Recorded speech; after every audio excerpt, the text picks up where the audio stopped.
Bidadi township ಜಟಾಪಟಿ ನಡುವೆ online ಸಹಿ ಸಂಗ್ರಹವಾಗ್ತಾ ಇದೆ.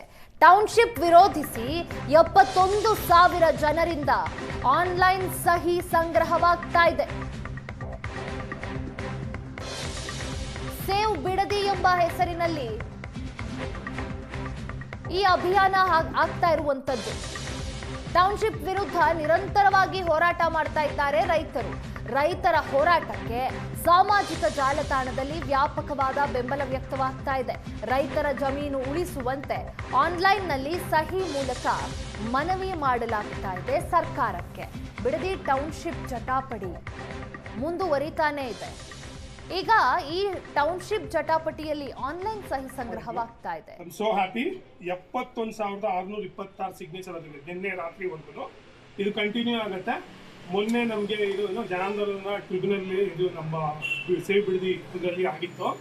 ಅಲ್ಲಿ ಬಂದ್ಬಿಟ್ಟು ಗೋಪಾಲ್ ಗೌಡ್ರು ಇದನ್ನ ಸಬ್ಮಿಟ್ ಮಾಡಬೇಕು ಅಂತ ಹೇಳಿದ್ರು ಜಸ್ಟಿಸ್ ಅವರು. ಅದಕ್ಕೆ ಬಂದಿದ್ದೀವಿ. ಸೊ ನಾವು ಯಶವಂತ್ ಅವ್ರಿಗೆ ಇದನ್ನ ಸಂಯುಕ್ತ ಕರ್ನಾಟಕದಕ್ಕೆ ನಾವು ಸಬ್ಮಿಟ್ ಮಾಡ್ತಾ ಇದ್ದಾರೆ. ಸೊ ಇದನ್ನ ಪ್ಲೀಸು ಇದನ್ನ ಅಟ್ಯಾಚ್ ಮಾಡಿ. ಸೊ ಅಟ್ಯಾಚ್ ಮಾಡಿ ತಲುಪಿಸಿ.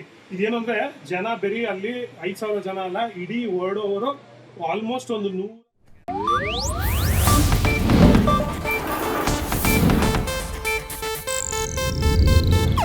ಇದು ಏಷ್ಯಾನೆಟ್ ನ್ಯೂಸ್ ನೆಟ್ವರ್ಕ್ ಪ್ರಸ್ತುತಿ.